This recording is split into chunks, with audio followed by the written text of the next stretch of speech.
Bismillahirrahmanirrahim. Assalamualaikum warahmatullahi wabarakatuh.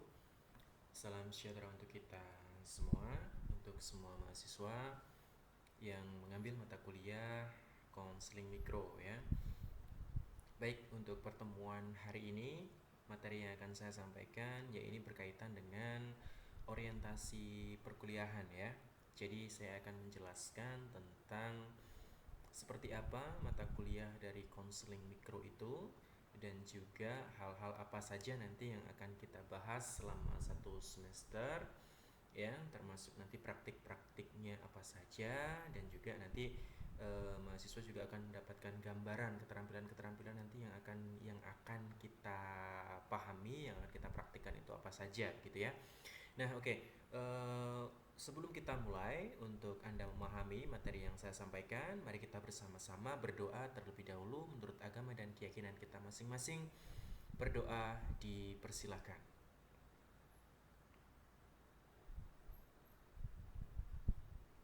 Ya, cukup? Baik. Langsung saja kita masuk pada materi yang akan saya sampaikan ya. Harap diperhatikan dengan sebaik-baiknya. Materi ini akan saya upload di channel YouTube yang sudah saya buat. Nanti Anda bisa memasuki linknya yang akan saya bagikan di Google Classroom ya. Baik, lewat diklik saja nanti akan akan sudah terputar melalui YouTube ya. Oke.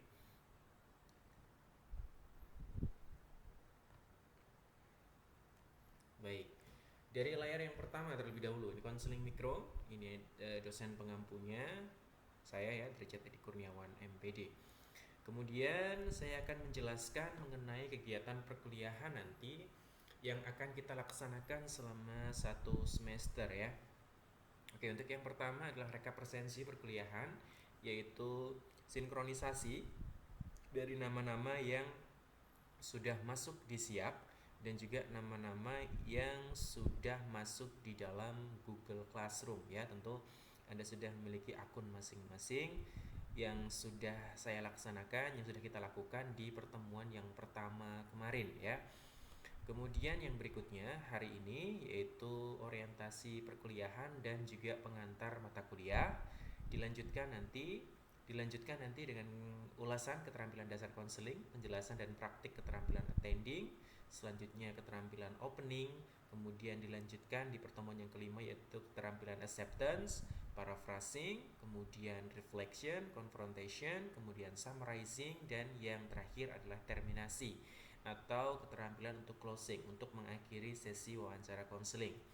Kemudian nanti dilanjutkan dengan membuat video konseling secara utuh, di mana nanti Anda harus menampilkan dari keterampilan-keterampilan dasar konseling ini nanti ya. Kemudian selanjutnya nanti video akan diupload di akun YouTube ya. Anda harus menguploadnya di YouTube untuk kemudian nanti akan dinilai oleh masing-masing anggota. Anggota di sini yang saya maksudkan adalah anggota mahasiswa yang tergabung di dalam mata kuliah ini atau di kelas ini begitu. Ya, penilaian konseling mikro nanti akan saya buatkan untuk formnya, untuk form penilaiannya, dan juga nanti untuk UAS akan saya beritahu nanti ketika sudah menjelang UAS nanti apakah tugas ataukah nanti mengerjakan soal akan saya jelaskan ketika menjelang UAS gitu ya. Satu pertemuan pertama sampai dengan pertemuan ke-16. Kemudian yang berikutnya adalah aturan perkuliahan. Untuk aturan perkuliahan seperti apa Pak aturan perkuliahannya? Oke, aturan perkuliahan yang pertama seperti ini. Yang pertama, setiap kali pertemuan mahasiswa harus melakukan presensi. Jadi nanti setiap kali pertemuan nanti akan ada presensi. Presensinya menggunakan apa Pak? Menggunakan Google Classroom. Akan saya buatkan kolom presensinya. Jadi nanti akan saya beri batasan waktu, karena untuk presensi nanti misalkan perkuliahan dimulai pukul 8.40 kemudian selesai pukul 10.20 misalkan seperti itu. Maka presensi itu nanti akan saya buat batasan waktunya sesuai dengan jam perkuliahan.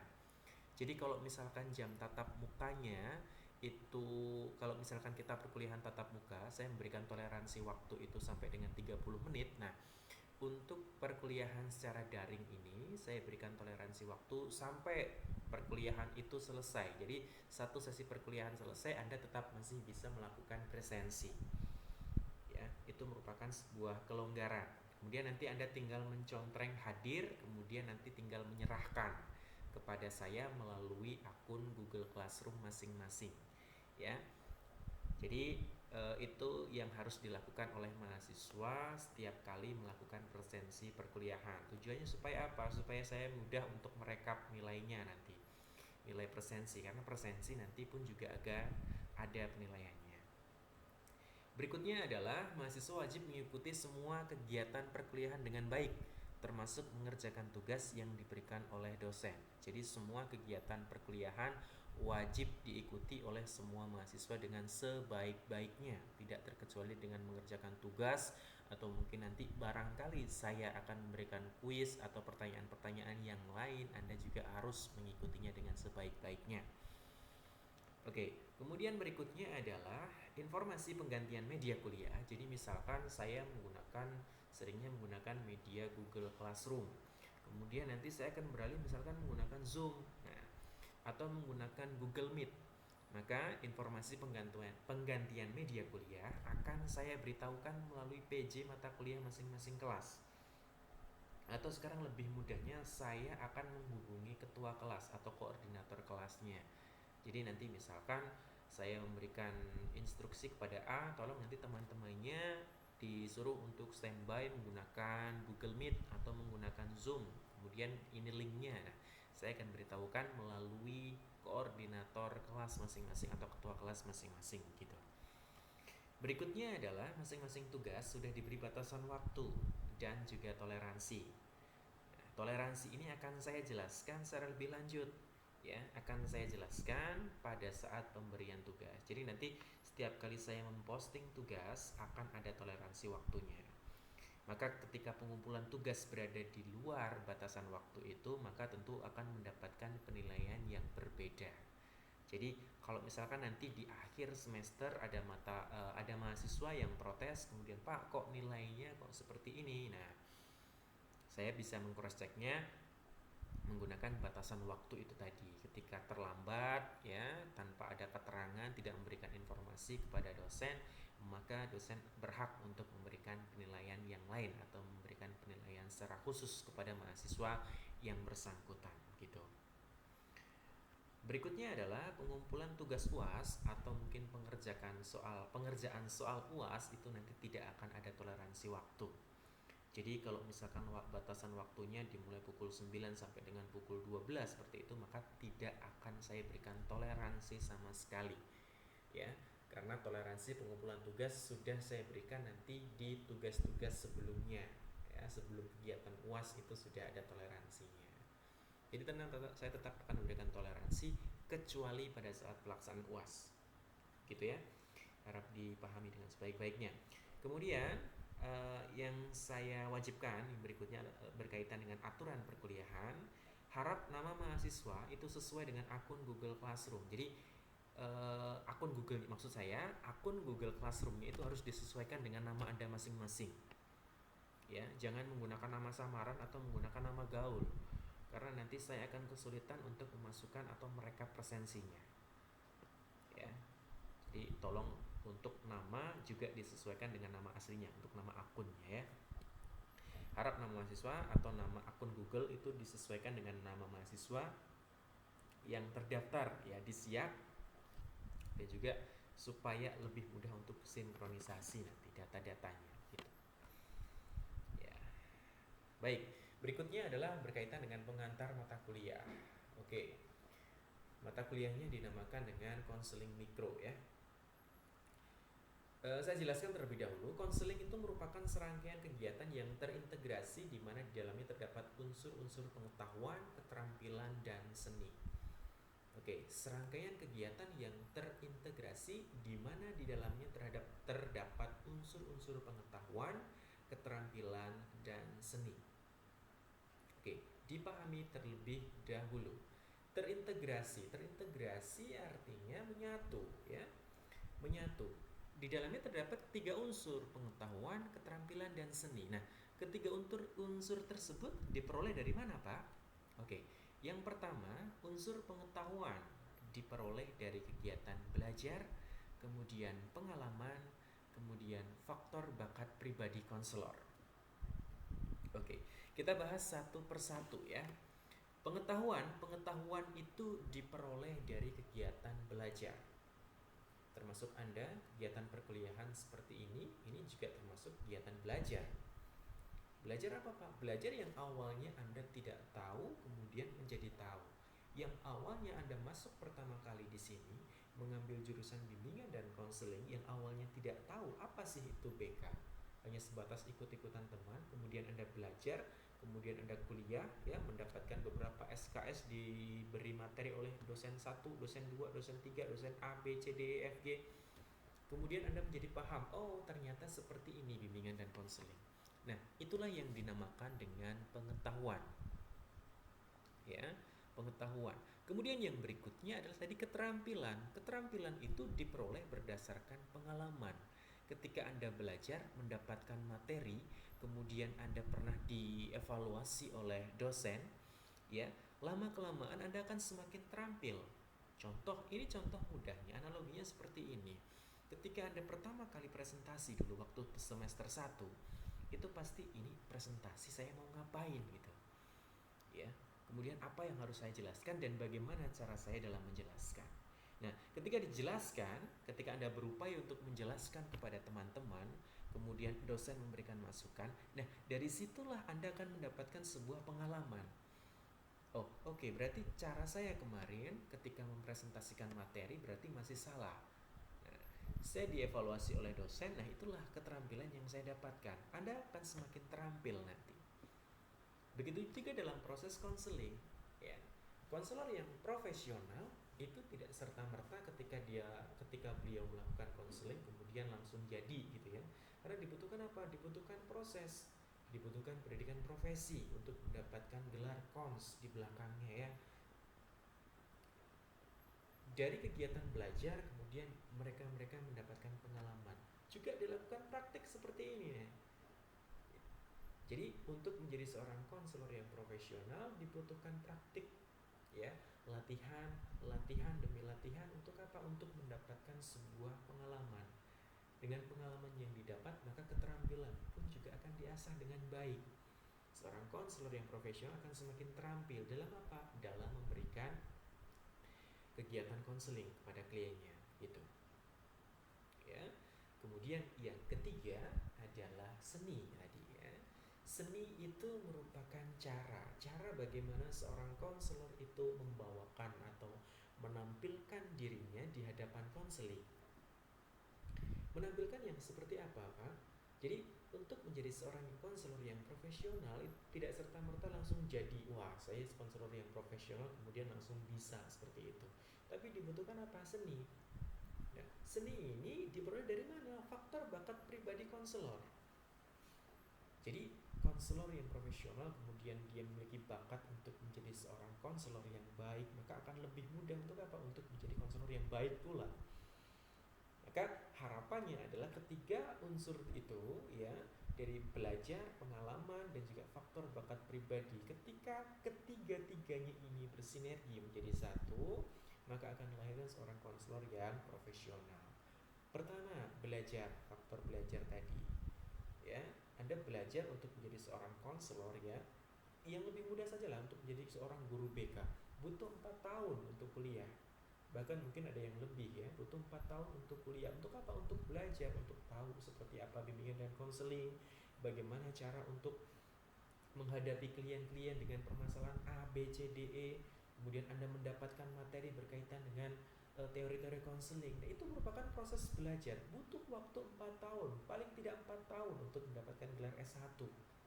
Kemudian apabila Anda masuk untuk menjadi seorang konselor ya, Anda menempuh pendidikan profesi, butuh waktu 1 tahun. Ya. Kemudian dari situ akan mendapatkan sebuah pengalaman yang melahirkan sebuah keterampilan. Keterampilan dalam hal apa? Dalam hal kegiatan konseling itu. Ditunjang Anda memiliki faktor yang baik untuk menjadi seorang konselor yang profesional, maka ketiga kegiatan tadi, ketiga aspek tadi akan bersinergi menjadi satu dan akan melahirkan seorang sosok konselor yang profesional seperti itu. Jadi kita ulangi lagi tadi bahwa konseling merupakan serangkaian kegiatan yang terintegrasi di mana konseling itu dilakukan oleh seorang ahli atau seseorang yang profesional, ya, terintegrasi di dalamnya terhadap pengetahuan tentang apa? Pengetahuan tentang konseling, keterampilan tentang konseling, dan seni untuk mengkonseling. Ya. Jadi seorang konselor harus tahu apa itu konseling, keterampilannya apa saja, dan juga seni untuk mengkonseling itu bagaimana. Diperoleh dari mana? Dari belajar, kemudian pengalaman, dan juga faktor bakat pribadi.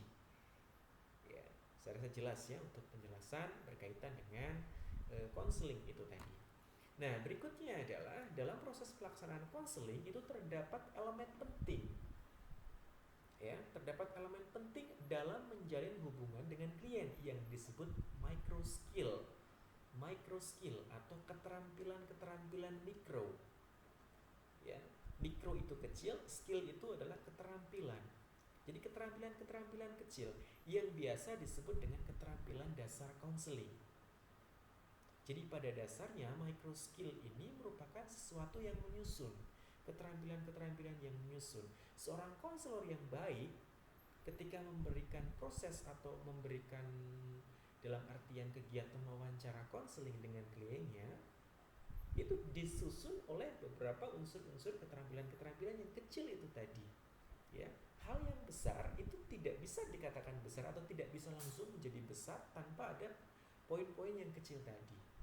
Begitu juga konseling secara utuh juga tersusun atas beberapa keterampilan kecil yang menyusun dari kegiatan konseling secara utuh itu tadi. Biasa disebut apa Pak? Biasa disebut dengan keterampilan dasar konseling. Nah, ini pasti sudah Anda dapatkan di pertemuan atau di semester-semester sebelumnya. Saya yakin Anda sudah mendapatkan mata kuliah keterampilan dasar konseling. Ya, nanti akan kita kupas kembali lalu hubungannya apa dengan konseling mikro seperti itu ya. Yang jelas hubungannya baik-baik saja, mereka tidak jotaan, mereka tidak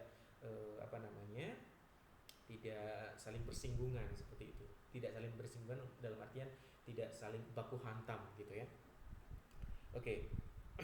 Keterampilan mikro tadi, micro skill. Nah, keterampilan dasar konseling ini tidak akan bermanfaat apabila tidak dipraktikkan secara langsung oleh konselor. Nah, di sini saya akan memberikan sebuah gambaran. Ketika Anda mendapatkan mata kuliah keterampilan dasar konseling, di situ unsur yang paling dominan adalah teorinya.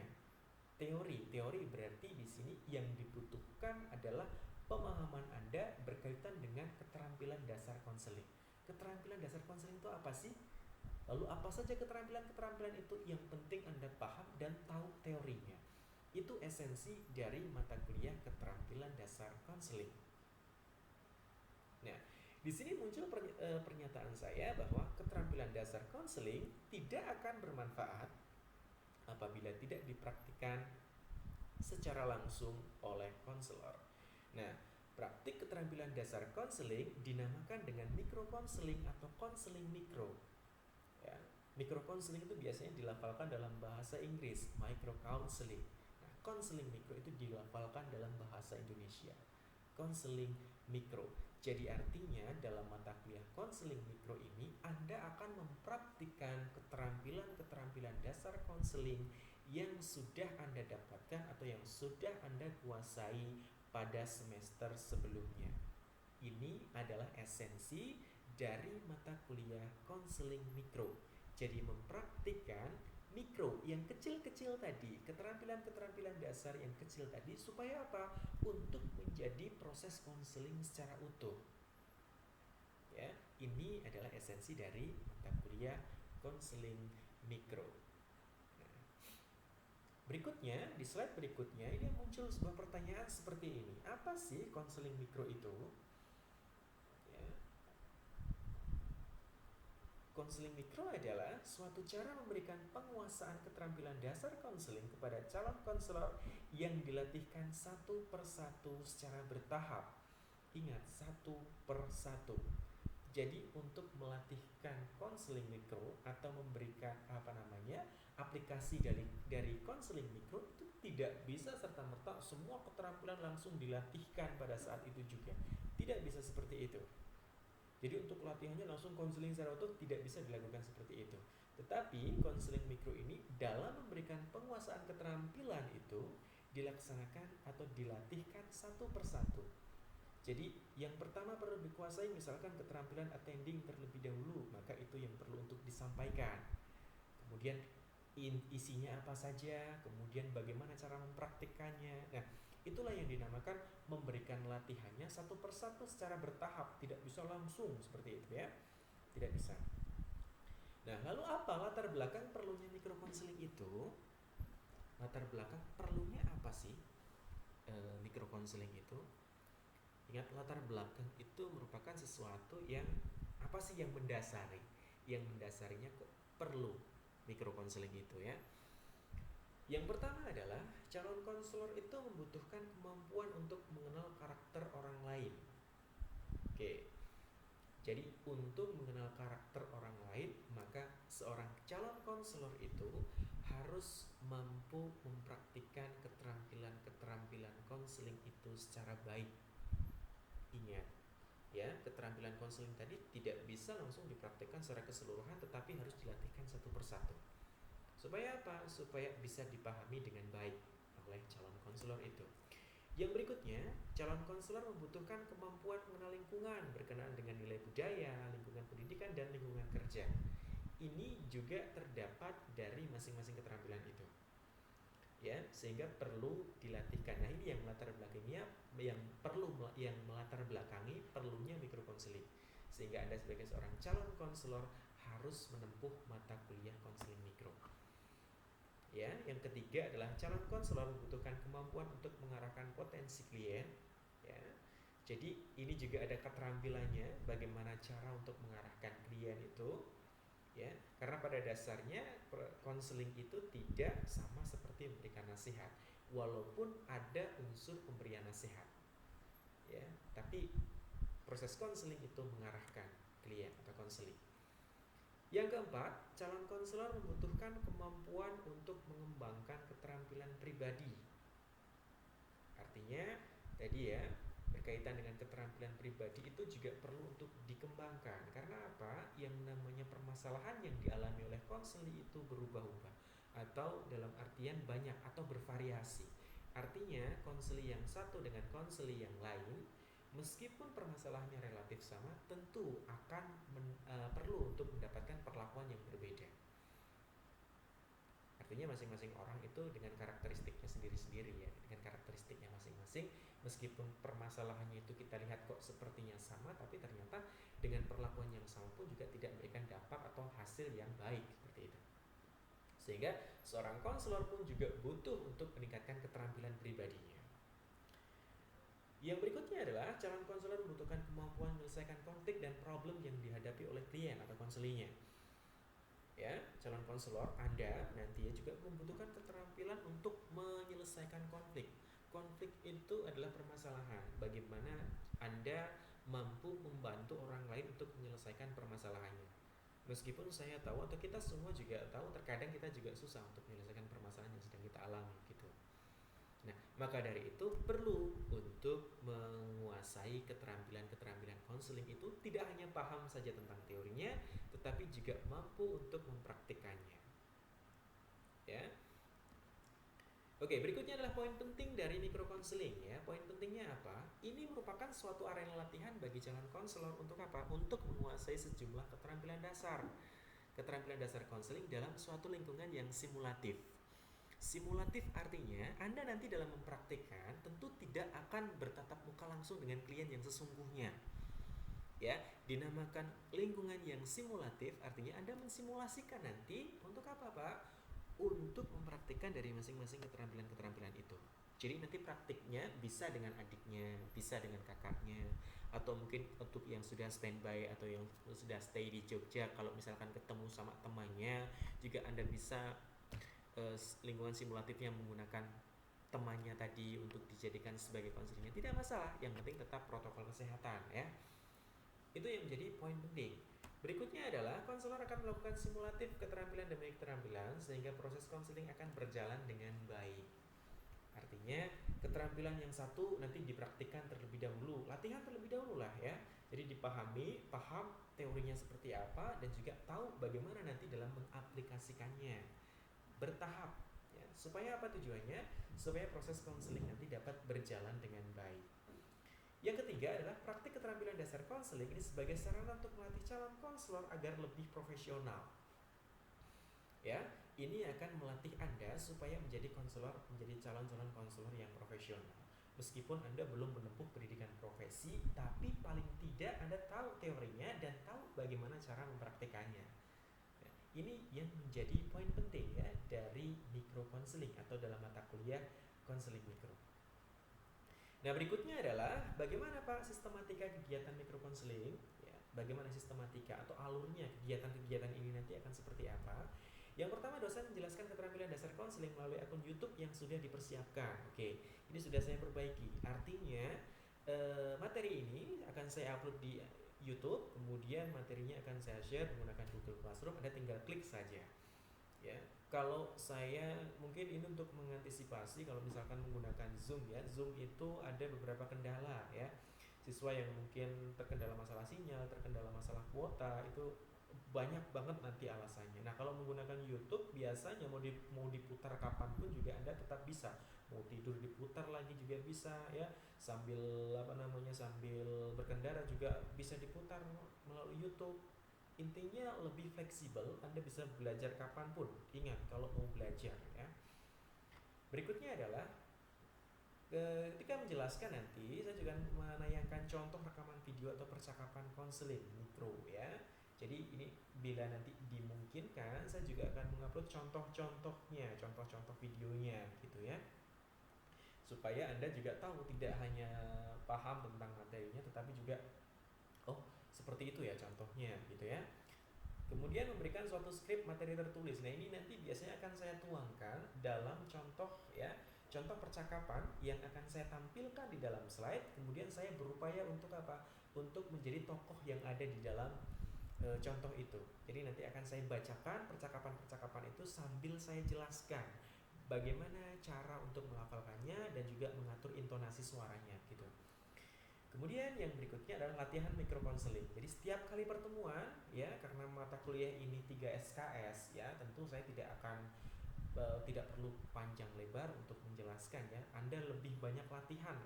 Jadi ketika saya selesai nanti Anda sudah selesai mempelajari atau memahami materi yang saya sampaikan melalui akun YouTube nanti, kemudian Anda mencoba untuk mempraktikkan ya, mempraktikkan dari masing-masing keterampilan yang saya jelaskan gitu. Kemudian ada evaluasi pelaksanaan latihan ya. Evaluasi nanti akan saya laksanakan seperti apa bentuknya nanti akan saya jelaskan menjelang nanti ketika saya sudah memberikan tugas untuk silakan untuk latihan, kemudian nanti akan dievaluasi, nanti akan saya jelaskan secara lebih lanjut pada sesi itu ya, supaya nanti mahasiswa tidak lupa. Dijelaskan sekarang saja mungkin besok sudah lupa, jangankan kok besok nanti saja juga sudah lupa ya. Jadi itu untuk sistematikanya. Nah, saya rasa itu yang dapat saya jelaskan berkaitan dengan pengantar mata kuliah dan juga pengenalan mata kuliah tadi ya. Jadi untuk mata kuliah konseling mikro ini Anda akan berupaya untuk apa? Untuk mempraktikkan keterampilan demi keterampilan dari keterampilan dasar konseling yang sudah Anda dapatkan pada semester sebelumnya. Nah, mungkin untuk keterampilan dasar konselingnya tidak sebanyak yang Anda dapatkan ya. Akan saya ringkas tadi bahwa ada 7 atau 8 tadi ya. 7 atau 8 berkaitan dengan keterampilan dasar konseling yang akan dipraktikkan dalam mata kuliah konseling mikro ini. Ya. Tujuannya apa? Tujuannya supaya lebih mempersingkat saja. Jadi sebenarnya mau ada yang 12, ada yang 21 keterampilan, ada yang 8, itu sebenarnya esensinya sama. Yang paling penting adalah Anda paham teorinya dan juga mampu untuk mempraktikkan. Karena prinsip saya ketika terlalu banyak teori dan juga terlalu banyak yang dipraktikkan, nanti mahasiswa lebih banyak lupanya. Jadi saya akan lebih suka ketika Anda tahu materinya tidak usah terlalu banyak, tetapi Anda juga bisa mempraktikkan itu dengan baik. Nah, itu yang menurut saya itu yang malah justru lebih penting. Oke, itu ya. Oke, berikutnya saya rasa itu yang perlu saya sampaikan. Nanti silahkan Anda cek di YouTube-nya. Kemudian nanti apabila Anda ada pertanyaan berkaitan dengan perkuliahan pada sesi ini, Anda bisa langsung tanya di kolom komentar di YouTube, atau mungkin nanti langsung tanya melalui Google Classroom ya, supaya bisa lebih jelas ketika memang ada poin-poin yang memang di situ belum jelas. Seperti itu. Baik, terima kasih. Mari kita akhiri dengan berdoa menurut agama dan keyakinan kita masing-masing. Berdoa dipersilahkan.